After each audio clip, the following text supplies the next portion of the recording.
today we have a wonderful special guest with us, the CEO and head of the whole operations, Sam Schinhofen.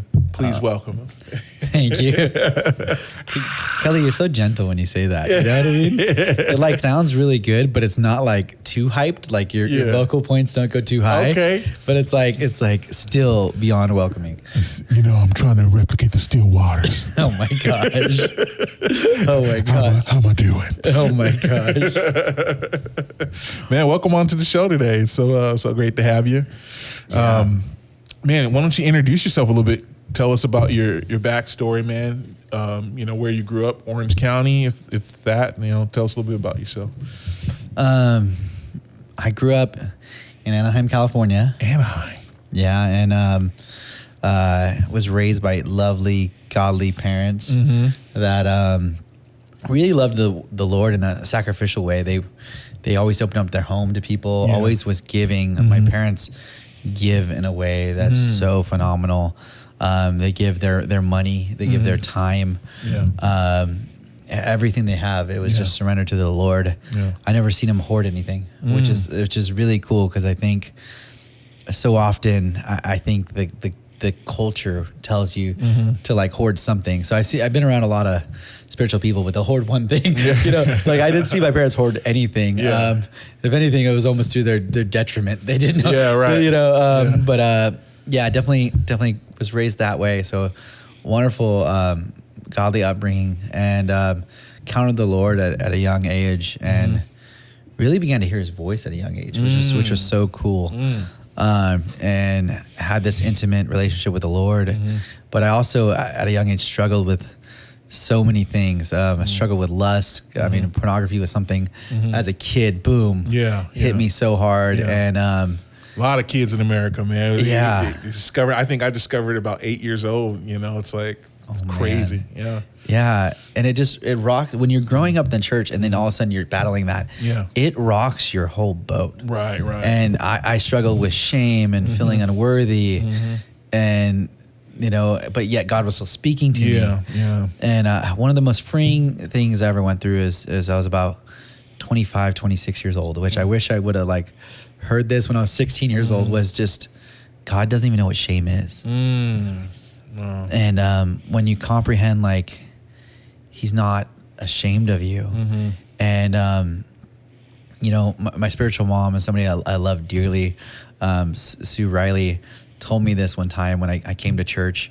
I was at the time struggling with drugs and addiction, and I came into the church. Well, I didn't want to go to the church, and I said, "Hey, I'm on drugs. Should I go?" And she said, "Come." And then I was there, and then she saw me, and she's like, "Oh, good, you're here." You know, and I'm like, "I can't stop." And she's like, "Good, you're not supposed to." Wow. It's God who changes us. Wow. You know, it's God who changes us. Come as you are. Come as you are. And we have this expectation that we have to change, or we have expectation of people that come into the church that you have to first change. And no, we come as we are, and the Lord begins His transformation. We just keep coming to Him. And, you know, it's not, He doesn't know what shame is. He's not here to condemn us. Satan is.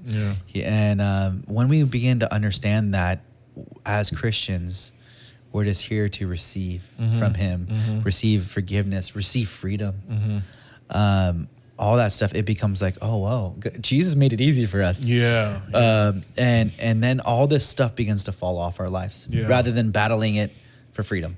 And trying to do it on our own strength. Yeah. You know, allowing God to just like do it, you know. Allowing His Spirit to overtake us and, you know, break away that shame, break away that guilt and all that sin. You know? So that's amazing, man. Do you feel like growing up in a Christian-based home, it sounds like, you know, your parents were, you know, very, you know, strong believers. Do you feel like that planted seeds inside of you and created a sort of a foundation, even though you kind of later on strayed a little bit, veered off? I think, of course it did. You know, seeing their life for the Lord, and then finding my relationship with the Lord at a young age. Right. I mean, it was so crucial to who I am today.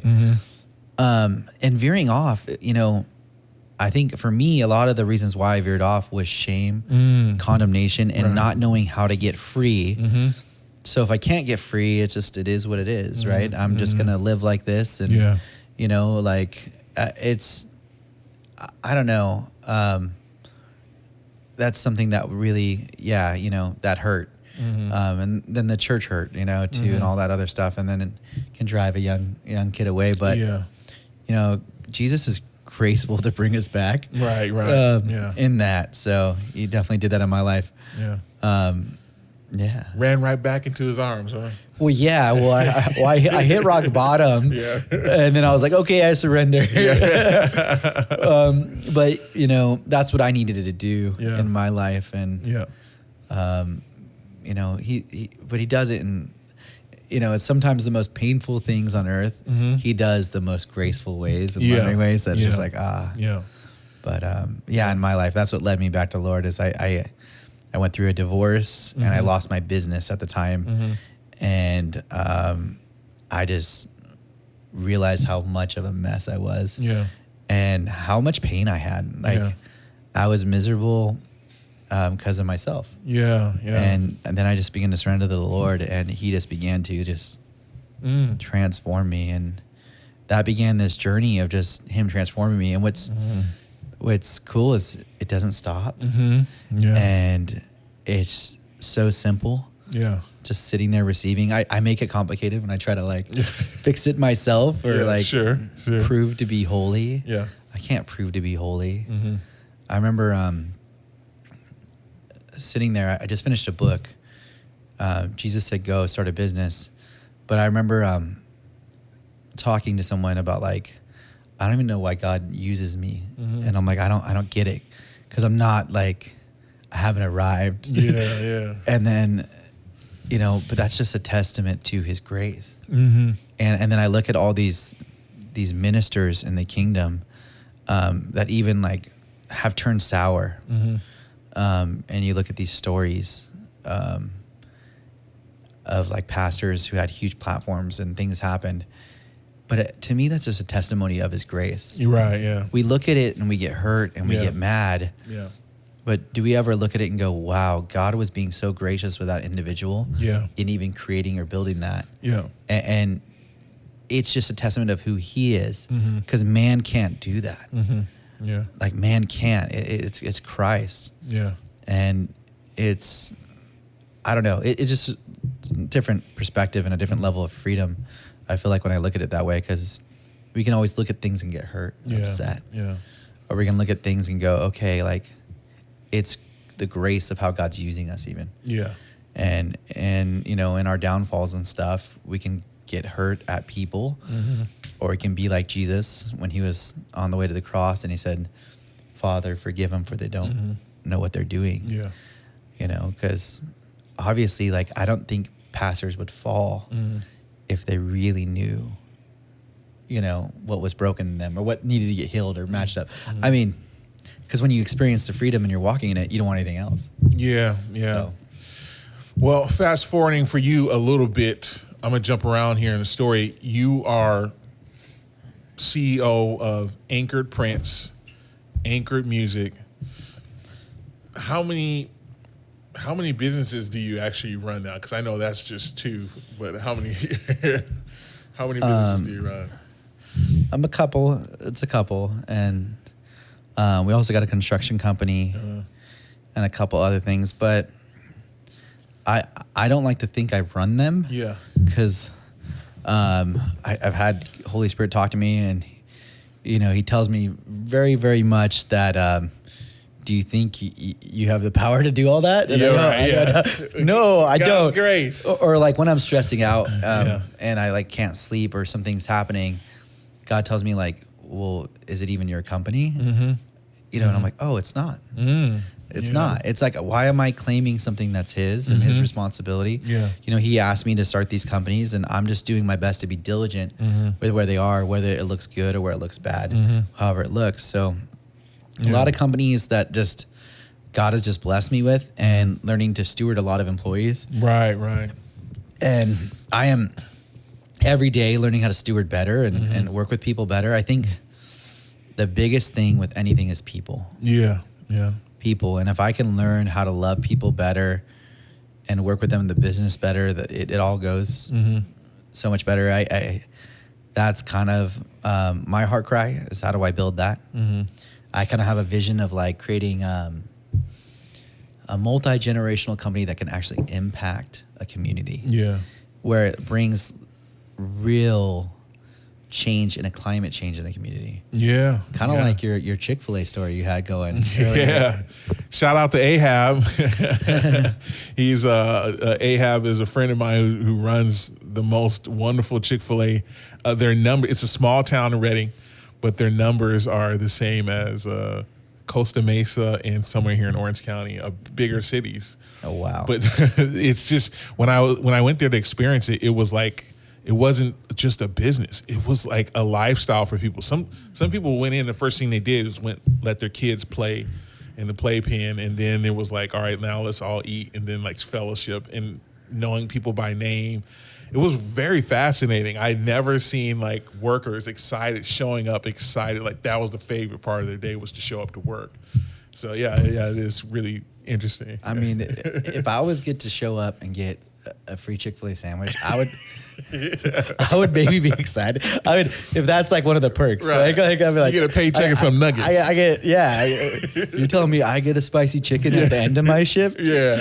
I'd be like, yes. Yeah, it's like a carrot stick, man. Oh my God. But it's a chicken sandwich, man. How many burgers do I need to make before I get my burger? My gosh. Yeah, no, it's really great, man, what you're doing here and just the impact you're making in the community of Orange County. When did you get started in business? Like what point did you like make that turn? Say, this is what I want to do. When did you start your first company? And I've always been very entrepreneurial. When I was younger, I was always trying to think of ways to create money and do things to generate money. Yeah, you're a hustler a little bit. little bit. Yeah, I sadly regret some of those times because I think they were just like, mischievous ways to make money rather than oh, this is actually creating value for somebody. Yeah. I think that's the new approach, is like, does this actually help someone? Which is the better way to look at business, because you're happy about it. But yeah, I've always kind of, ever since I was young, been entrepreneurial. But I started a print shop. That was like probably the first big real company I started when I was like 19. Started brokering stuff to make money. And I learned a lot. My first few years in business was just very selfish, very focused on how I could win. And it didn't matter who was winning around me or who was losing around me. It was about taking what I could from my customers, taking what I could from my employees. And it was very lonely and miserable. Interesting. This day and age, learning that I'm here to give to my employees. I'm here to give to my customers. Like, how do I like serve them and serve them well? And it's been life-giving. So it's no longer this like, it doesn't feel like a dog-eat-dog, gotta survive world. I mean, it doesn't mean work's not hard or there's not problems. It's just like, okay, I get to approach this with like, okay, God, how do I like love better in this situation? How do I like, okay, I blew it. My team made a mistake here. How do I react to my staff in a way that's actually going to cause them to one, not hate their job, two, realize where they're making mistakes and how they can improve, and actually they walk away feeling improved. Like one thing we started, and we'll see how well it works, is when we notice people are doing well, we just give out, gift cards. Oh, very cool. But also if somebody's doing bad, we take them aside and we spend the first 5 minutes of the meeting. We try to have a 10, 15-minute meeting with them, saying where they've done good, how good they've been in the past, where they've been successful. And then we'll normally give them a small gift card and say, hey man, like we believe in you. Like we believe you can do this right. Hey, let's do better. And yes, we'll talk about what they did wrong, but it's the brief part of the conversation. It's like 5 minutes on like, hey man, we've seen you do this. We know what you can do. We hired you because we didn't make a mistake when we hired you. You're meant to be here. You belong here. Let's figure out this problem. Like, let's let's not do that behavior. Yeah. What can I do to help you not do it? We hear them out. Then after that, it's like, okay, we got this. Here's a little gift card. Even if it's just $5 to Starbucks. Yeah. It's just like, but we're going to move forward. Right. Because often when we go into these meetings, it's hard, and everyone leaves from those meetings of like mistakes happening disappointed. Yeah. And I'm not saying that this solution has completely worked, because it hasn't with all people. Yeah. Some people are just like purposely making mistakes because they want that. But it's like, how do I think differently in business and in life and everything we do that may be different from the world, and it's more kingdom. Like I know the Lord, when I sin and blow it, he doesn't take me in the room and say, son, I'm so disappointed of you. He's never done that. Yeah. Normally what I hear when I come to him is, I love you and I'm proud of you. And then I'm like, oh, okay. So yeah, that's cool. Trying to learn from the Lord and how he trains us. Sounds like heaven in business. Trying. Do you find that a hard line to toe is to create a business based upon kingdom principles? Because there are some parts of a business that can be, some might say you have to be a little cutthroat, you have to be a little stern. Do you find that a hard line to toe is to continuously establish kingdom principles in a corporate setting? It could be a very hard line if you don't have faith. So if you believe God brought you here in business and it's his business, then it's his responsibility to provide. Yeah. So when you walk into environments where you feel, or you may see it as necessary to behave a certain way, you might, like, if you have faith in what God's going to do, you don't have to behave that way. Yeah. So if I need to, be a little dishonest to a client, and tell them, oh, I'm doing da-da-da-da-da, to get them to say yes to something, which is something I've struggled with in my business. Yeah. And when I talk to the Lord about it, he's like, well, you don't trust me. If you trust me to provide for the business, you could just be honest and trust that I'll provide for it. Wow. And I was like, oh, wow, you're right. Wow. It is me operating in a fear that I'm not choosing to be completely honest, and I'm watering down the fence and telling, a white lie to try to get a customer to comply, it's just better to just trust the Lord. Yeah. So those things that have been the challenges in my life that I've just been like, okay, God, I'm going to trust you and try to be forthcoming and transparent as much as I can be. Obviously, like in business, you don't have to tell your clients every little thing. If a job's late, you don't need to be, or something's not going right, you don't need to be like, oh, it's because da-da-da. You don't, hey, it's late, I'm sorry, I'm going to fix this. This is what we're going to do to, that's one thing, but lying or hiding it, we don't have to do that. We can come and just be like, hey, we blew it. Yeah. And I'm going to fix it. Yeah. And however you and your customer, or whatever the interaction it is after that, you just trust the Lord in it. Yeah. And you be humble. But it's often we don't want to walk into those fires, walk into those hard conversations. Yeah. Yeah. But we have to learn to walk into them. We have to learn to walk into them with ourselves. Yeah. Yeah. Where we allow people in our lives to call us out and see where we're off. A little transparency. You feel like transparency is kind of a key? Transparency with core groups of people that you love you. Yeah. And sincerely have the best interest. And like accountability. But also, like, I don't think it's ever just one accountability partner. I think that gets even like, a little scary, because I keep a group of people, because one of my friends may be seeing something in me. Yeah. And it's good to go to multiple people. Yeah. Because that what they're seeing in me wouldn't be 100% legit. Right. Or it could be like, oh, though they're struggling themselves, so they're mirroring or another thing. So it's good to have a group of people, and not just yes people. People that are like, no, man, I love you enough to say, like, yeah, you have a bad attitude. And I have people in my life. Oh man, Alejandro, a good friend of mine, my shop manager. Yeah, he's a guy running around with the clipboard all the time, with a digital board. He'll be like, hey, Sam, the way you just talked to those people was not nice at all. You need to be nicer. Yeah. And I'm like, oh, man, what did I do? He's like, just watch your tone. And I was like, okay. Yeah. And there's so many other things he's just commented me on, and I have a few other people, but. Yeah. That's cool, man. When do you feel like there was the first moment where God became real? When you were like on your journey in the business or any point in your life, you know? Oh man, when did God become real? Yeah, like a defining moment for you where God became real. I think I was young. I was probably like 8, 9, maybe. I mean, God was kind of always real to me. Yeah. But we had a pastor come to the church, a missionary, and he prayed for me, and I went out in the Spirit. Yeah, wow. And I haven't been out in the Spirit since, which it was a fun feeling. Yeah. It was very cool. That's pretty cool, man. But I haven't been out since. Yeah. I was probably like, 8 or 9, maybe. Wow.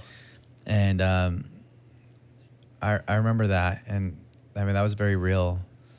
Just God physically, touching me in that way, and just feeling that it was like liquid love was being poured over me, and ooh, liquid love, and that's why it's like, you hear people talk about people going out in the Spirit and how like, oh man, that's not the Lord. I'm like, but you can't explain like just the level of love. Yeah. In that moment, it's like, how is that not the Lord? Yeah. How is it not Him? And I don't know. That's just those things. But I haven't been out like that since. I've encountered the Holy Spirit a lot, and we walk. I obviously walk daily with Him and experience things. But that was a cool experience. That was probably one of the times that I was like, "Whoa, God was more than just maybe a little bit of presence or peace here and there, or like a thought process." It was like, no. God's like threw me on my back. God can do things right now that is just completely, almost like what you'd see in Star Wars. It's like He can move the glass. Like he could do anything. Like, and you read it in the script. You could read it in the scriptures. He does. He can speak through a donkey, y'all. He can speak.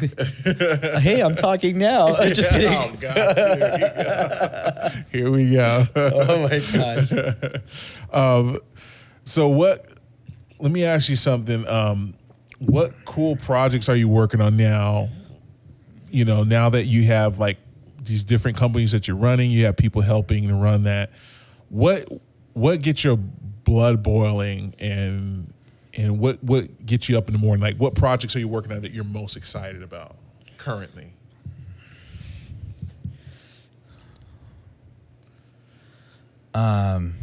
I'm most excited about my daughter. Right. Oh, I'm sorry. Yeah. I know. Tell us about your little one. Yeah, I'm most excited about my daughter. What's her name? Riley. Riley. I know that doesn't have to do with business. We'll talk about business. But hey, man, that's family though. I'm learning more and more how to be a father and how to connect more with my daughter. Yeah.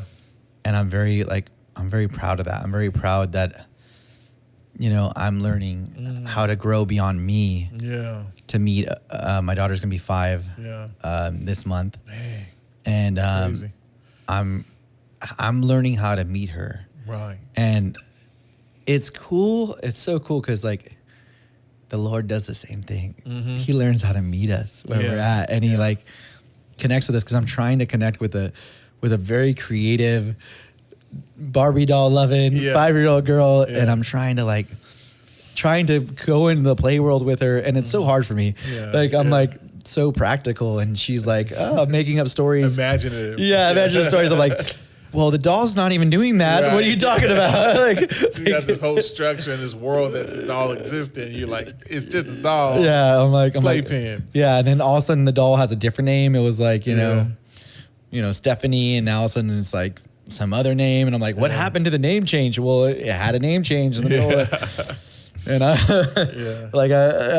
but that's been honestly a really joy, and I love how the Lord's been strengthening me with that, because I can honestly say I've been a single parent in this season, and it's really hard, and it's very traumatizing because my parents are still married, and it's been really hard and traumatizing to to have the broken home, see it affect her the way it affects her, not comprehending even how it affects her, because I never had to live in that. Yeah. Because my parents are still like married till this day. How long have they been married? Oh, too long. Too long. No, they've been married. So, I mean, my parents are just a perfect example of coming together and choosing the Lord. Okay. But yeah, I believe it's like they'll be hitting 50 years. Woof. I got a century right there, man. Yeah, that's crazy. No, wait, how long? Half a century. I'm probably saying this wrong. My sister's gonna probably like watch this and be like, "You don't even know jack about your family." I'm like, "What is years, anyways?" Yeah, but yeah, the point Lord, is, the Lord said He was coming back, and He's still not back yet. Yeah, right. Yeah. That was 2,000 years ago. Yeah, that's so funny. No, probably it's probably 46 years of marriage. Like at least not 50 yet, but yeah, pretty dang close. That's crazy. They've been married a long time. So that's amazing. So that's what I'm most excited about. But business wise, the Lord currently has the label and the print shop and the construction company. They're all on my heart and mind, and God's doing different things with each one of them. Yeah. So my job every day is to essentially get up and be like, okay, Lord, what are you doing with it? Yeah. And how do I partner with you? Yeah. And that's kind of what I've been doing. It's cool when you run a business for the Lord and in a prophetic journey, because God will be like, I got a prophetic word, like, I don't know, February, January, February. And I was like, I'm going to remove all the weeds out of your business and just, just bring people who had like-minded vision. That's crazy. And within a few months, there was, more turnover than I've ever seen in my whole life. Wow. And, it was really cool. But without that prophetic word, I would have been heartbroken. I would have been distraught. Yeah. I would have been like, oh my gosh, this is going on and all that stuff. But when you're doing things with the Lord, He helps put things into perspective so you can chew them. Yeah. Yeah. So I think in life, if we're not seeking the Lord's voice and seeking the word of God, how are we going to handle the things in life that could be considered like traumatizing? Yeah. Like, how are we going to handle them? Because I think when we're close enough to the Lord, trauma doesn't exist. Yeah. Can we just get close enough? Yeah. So, or it does exist, but God's strength helps you to get through it. Because I feel like when I lost my dad, that was probably one of the most traumatizing things. But what everybody kept saying was, how are you recovering so fast? And it was just, I felt like His grace and His peace. So it didn't take away from the fact that my dad's no longer here and he didn't pass away in his sleep. But it just furthermore established that you can make it through anything, with the supernatural grace and peace of the Lord, So that's how I like to look at it too. Oh, that's so awesome. Yeah. I mean, it's cool as believers when you see like them go through things that would rock anyone's world. And God's just sitting there like, He just kind of, in a way, carries you through it from His grace and His just peace. So, I mean, it's cool to see how God does that. And He's just faithful every time. Every time, man. Every time. Yeah. I'll ask you one more question. I feel like there's probably other, businessmen and women-minded folks out there who might want to know this, but how do you find moments to worship God when things are just hellacious, crazy busy, because you're a single dad, you're running like 5 businesses, whatever, 5-6 businesses. How do you like carve out that time with the Lord, like of like devotion, intimacy, like connection? Well, I mean, that's like, how do you define worship, right? If everything you do is worship, if everything I do is unto the Lord, then when I show up to work on time, I am faithful and diligent in what I'm doing, then I'm worshiping. The Lord is glorified in my responses, like how I react with this person right now is worship. Like I believe like when you operate that way, everything is worship. Now, alone time with the Lord, how I do that right now is I try to hike, and on the hikes have like my God time. That's cool. In prayer. I like that. And then I try to be in the Word every night. And that's what I'm doing my best to keep that structure. Yeah. With God's grace, and that's how I do it. But when I'm not doing that, I'm definitely, you miss the moments where he's speaking. Mm-hmm. If you're not going into some of those structures, it doesn't have to be a religious structure, but it has to be like some of those disciplines. There is things like when I missed like 3 days because I traveled or something, or I was tired and I didn't do it. Yeah. When I do it again, it's like all of a sudden it's like, oh man, that happened today. This happened today. It's like, oh, why did I what did I miss? And I don't like to think about missing because his grace is gracious for that. But like, I just encourage anyone, get into the Word of God and open up your heart so he can show you things that is happening in real time in your life. Yeah. Because that Word of God, that Word is living. Mm-hmm. It's the living, breathing Word of the Lord, and it's affecting and changing things today. Yeah. And that's awesome, man.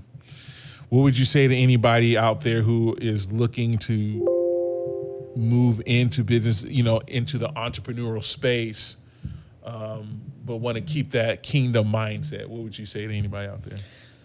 So, sorry. No worries, man. With anyone that wants to go into business, my first question to you is, are you willing to lay down your life for a friend? I think as a business owner, my first 5 years in business, I didn't make any money. I put every dollar I had into it. And then I had a season of a couple years where I can get a paycheck. Yeah. And then now we're in a different season where it's not like that. Are you willing to lay down your well-being and your livelihood for other people? Mm-hmm. And are you willing to do that with joy? Wow. So, and if you're not, and it's about whatever you gain in the moment, then maybe pray about whether you should go into it. And I'm not saying there won't be seasons where everyone is abundant and everything's great, but there's other seasons where you have to be the one to lay down your life for everyone else. And you have to be the one where everything is your fault. When it may or may not be, doesn't matter. You're the one responsible. Yeah. But are you willing to take that? And really, like, are you really willing to like carry your cross like Jesus? Like, is that what you're willing to do? And if you are, then step into business and do it, because it is something that's awesome. But if that's not where your gifting lies, then maybe, pray about it and go into something else. I know God made me for what I carry. He made me to carry this. Yeah. It's something that I know a lot of people, and I know if they carried it, they couldn't. But I also know, I also have people like, in my life that do things that I could never do. It's not about, we all complement one another. And I know like it is so crucial. I couldn't own my business without the team I have. Yeah. So it's not like the business owner is not the glorified one. Yeah. We're really like, it's almost like we're just here to submit to one another, and then it works out. But it's stepping into the role that God has for us, right? And the call. And I think when I started my business, and I was willing to lay down my life for other people, and I was willing to commit. Yeah, so I think there's something about when you step into covenant and say, I'm going to love these people and work with these people no matter what. Yeah. And they did the same with me. My core people, like Alejandro is one of them. And when we did that, we were able to create something big, because it's like, okay, we didn't like each other at times. We didn't like things. But because of that commitment, the covenant to stay together, we got through it, and then we all learned from it. We all got like humbled, and then we multiplied. Right. Then we multiplied, and it seems like every time there's the conflict, and then everyone has to humble themselves, and it's the battle. Then all of a sudden, boom, there's a multiplication. Yeah. And that's what I've kind of noticed. And I think in relationships and marriages, and relationships with business and different people, it's often that. It's like, in this struggle, are we going to grow into it and multiply? Or are we going to grow into it and run away from ourselves? Yeah. Because to be honest, like in those conflicts that we deal with people, the biggest mirror we see is ourself. We see ourselves. We see where we're really flawed. Yeah. Yes, other people are going to have flaws, but that's not really like, I can't control that. I can control the flaw that's in me. Yeah. Right. When I begin to adjust that, then other things align. But so that's for business. If I encourage you, if you feel called to business, go do it. Yeah. But first ask, like, do I want to live a life where I'm giving to others before myself? Yeah. Because there's too many selfish business owners that are out here just trying to serve themselves, and they use every employee, every person as a pawn to serve themselves, rather than a pawn to serve whatever they're going to do. It's like, I don't know. It's we gotta lay down our lives for one another. Yeah. And that's my cry in business culture. That's kind of my heart, is that there's too much selfishness out there. And the reason why it's such a pinpoint is my first business, I was so selfish, but I was like suicidal, because you get so self-absorbed. Yeah. So it's like the beginning of life. Yeah. Is loving other self. Yeah. Yeah. Loving your neighbor as you would like to be loved. Yeah. Yeah. Yeah. Can you tell us a little bit about the burnt offering story where, you had everybody, I think, I mean, you can tell it better than me, but yeah, just tell us about the burnt offering story.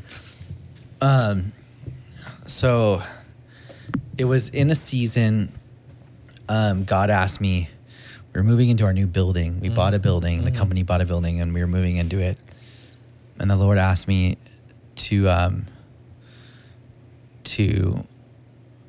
like, I felt to give something to the Lord. And I was like, oh, I can only give the best. Well, what's the best? What's the first fruits? Yeah. So what God had me do is we had a day in the middle of the week, which is like the worst thing to do. We do production, so we have to produce things. And if we don't produce them, our clients, it doesn't work out for them. And labor is my biggest expense. So I had a day where I paid every employee. Wow. And we did a worship service all day. Wow. In our new building, and we invited everyone, but they didn't have to come. It was their day off. Yeah. So we had tacos, and we invited them there for lunch. So you paid them for their day off. Yeah, I paid them all there, and they were invited to come to worship and to get tacos if they wanted to. Yeah. Some people came out of like 150 employees, maybe 25, 30 came. Yeah. Not a lot came. So it's like it was their freedom. Yeah. And we had tacos, and we just worshiped the Lord, and wow. It was something about just like, Lord, I want to give you my best. And I don't care what it costs me. Yeah. And I'm going to trust you to figure out the provision. And that's what he does. Like I said this earlier in this conversation, is like, is it my business or is it his, and who are we going to trust? Yeah. Is he not tangible and alive enough to move the glass? He is. Yeah. So I just got to believe that and have no other thought challenge it. And I mean, that doesn't mean I'm foolish with my business. I don't do that every day. I did that when we moved into the new building because I felt the Lord asked. It was one time. We do give a lot in the business, but like every day letting God be bigger than anything else in my life, being bigger than any of my other circumstances, be bigger than anything, and to have like, like we're launching this record label, we're launching this podcast. My dad came in my office the other day, and I'm going to share this. I don't know if I should, but I'm going to. And he's like, Papa Bear. Yeah, I love my dad is a mighty man of God. Yeah. And he comes in and he goes like, well, what do you do with this record label? Does it make money? Like, no. Is it going to make money? I'm like, probably not. I don't know. That's not why I'm doing it. Yeah. And he's like, okay, then why are you doing it? Is that wise? Like business wise? Because things are really hard in this season. Yeah. And I just go, no, but it's what the Lord asked me to do. Yeah. Yeah. And I'd rather be dumb enough to say yes in those times. And that's kind of what I'm doing. Yeah. I'm just choosing to trust him. And, that's good. It doesn't mean there's not wisdom, and it doesn't mean I'm not seeking wisdom or getting counsel. I just know what the Lord asked of me in that time. And just like, Noah in the ark, everyone came to him and said, oh, there's never been water like this that's not going to happen. There's never been rain. That's not going to happen. And I don't know. I just would rather just say, Lord, you said it, and that's enough, right? Like, if we're believers and we're Jesus followers, when is the time that we're going to just say what he says? And that's enough. I know we sing songs about it. Yeah. But do you believe it? Do you really apply it, put it into application in your daily life? Are you walking it out? Yeah. Are you going to let it change your emotions? Are you going to let it change your emotions? That's the question. I think it really came down to me, because with business, when we would go through hard times and I didn't know how I was going to make payroll, I would go throw up. I'll go throw up and help, Lord, help me, please. Help. God, save me. And God's like, well, why don't you just believe? Yeah. And God's so cool, because he would do these little miracles every time. But he was trying to teach me, he's just like, are you going to believe? Yeah. And I was like, okay, I'm just going to learn to believe. Yeah. And not let the storms around me. Jesus said we're going to the other side. Yeah. Yeah. Do I believe we're going to the other side? Okay. There's some storms right now, and it's pretty crazy. Yeah. But Jesus said we're going to the other side. Yeah. So in this process, there's some storms. Yeah. Just like the way, that's how believers get through things and not have trauma. Is because they believe they're going to the other side. Wow. And they don't let whatever natural pressures or whatever it may seem, it seems natural, but we were never meant to think that way. Yeah, yeah. We were just supposed to be complete abandonment to the Lord. Like he's enough. Yeah. Yeah. That's awesome, man. This has been like a whole faith talk. Yeah. Haven't discussed anything other than like, hey, trust the Lord. Yeah. Seek the Lord in all you do, acknowledge him in all your ways. That's the beauty of this podcast, man. You never know how the Spirit's going to lead the conversation. So that's the beauty of this. So before you go, tell us about your books. Dumb Enough to Say Yes. And Jesus Said Go Start a Business. Yeah, we have a few books in the works. We have one out right now, released. Yeah. With the company. Okay. And it's Jesus Said Go Start a Business. And it's a good book if you want to start a business. Yeah. And you want to learn some good basic principles and get a faith, like a real, like grounded in your faith with it. Yeah. Then read that book. It's great. Yeah. Plug that down below, by the way. Yeah. Link is in the description. I guess the reason why I wrote it is God said, share my stories. So that's what I did, is I just went in there and I just shared my stories, and it's pretty vulnerable. But hopefully it encourages people to take the first step of starting that business. Yeah. We have a few other books in the works, and they're going to be great. And God's just, it's cool when you just submit to him. Yeah. It's cool when you just say, Lord, I'm going to do what you want. And do all that. And he brings wonderful people in your life, like you, Kelly. I've just come just to adore you and love you, man. Oh, come on now. No, Kelly, you have this heart, man. That's just, just a heart to like love people. And I don't know too many people that can just see anyone and really see them the way Christ is viewing them. I think everyone says, but I mean, like, you really, I think, have a heart of just loving people and believing in people. And I think in a world where we lost faith in one another, and in culture and in so many things, to carry that still, and to choose gold in every person you see is admirable. And then, I mean, and then you also have this like gift to make like everyone in the room feel like they're the coolest person in the room, just because you're there. Like you carry that. You can lift people up, and I don't know. If I can share that on this podcast, it's just something that I adore about you and love you, and I just want to encourage you in, like, you're such a mighty man of God. Man, thank you. So I appreciate that, man. I just really respect and honor you for even taking that step to even start all this, create a platform for us to do this with everybody.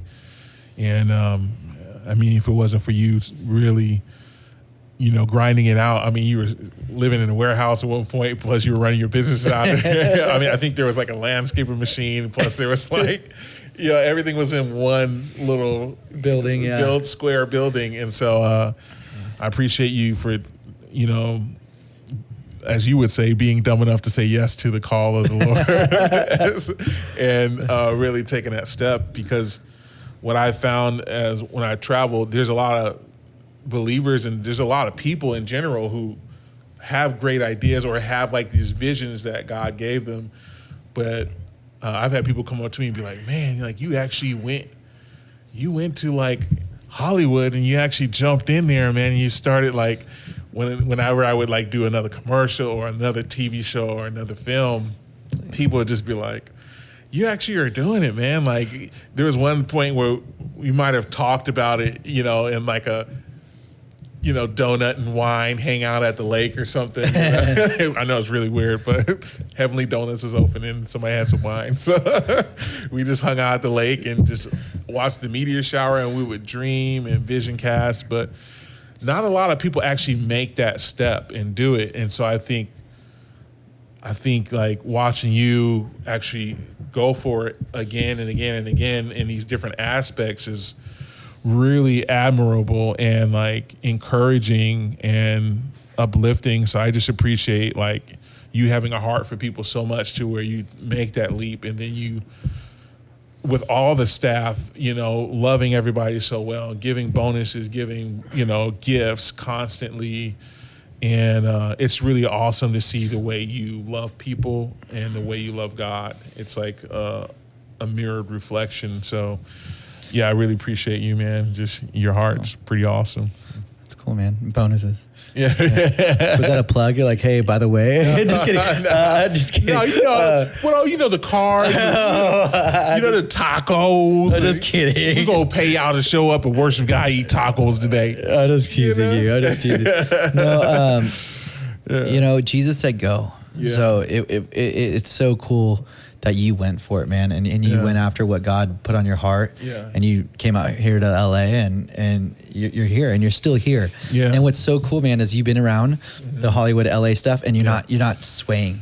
Like you're still like a pastor, a man of the Lord, and you've been in LA for a few years now. Yeah. Like I mean, people come here and they get just jaded. Chewed up, man. They get chewed up and spit out, bro. Yeah, they get jaded. They get stuck on so many things, and you've done that, and that's a testimony to you choosing to stand on the Lord. And I think the Lord is just taking this whole thing to another level, and to bring us into more wholeness in ourselves. Yeah. It doesn't matter fame. It doesn't matter anything. What it matters is our righteousness, our integrity. Are we growing? Yeah. Are we growing? And honestly, the fact you've been here, you've grown and you've become stronger. You've done all this, and it's exciting to see once we achieve that, what God does next. So I'm excited for this podcast. I'm excited for what God's doing here. More to come, baby. And I'm excited, like, my heart is that we can connect to the Father and be real with people and real with ourselves, like just raw, like, hey, this is what we struggle with, because there is no shame and condemnation. Yeah. And then watch God free us. And hopefully the people watching can experience God freeing them. Yeah. Because we're just here coming for the Father, and the Father's here offering us just purity. He's offering us forgiveness. He's offering us love. We just got to receive. Yeah. Yeah. And he calls us his saints. He calls us pure. He calls us holy. Yeah. Like, this is what he calls us to judge the angels in the future. Man, it's like, this is who he calls us. So we need to step into what he says about us and believe it, and let that process begin in our lives. And it doesn't always look how we want it to. It doesn't look like instant freedom. Yeah. Sometimes it looks like just slow purification, but it's like, because he is strong in our weakness, and we could just keep looking at him. And I guess that's my heart cry for every believer, everyone listening, that we all find our wholeness in him. Amen.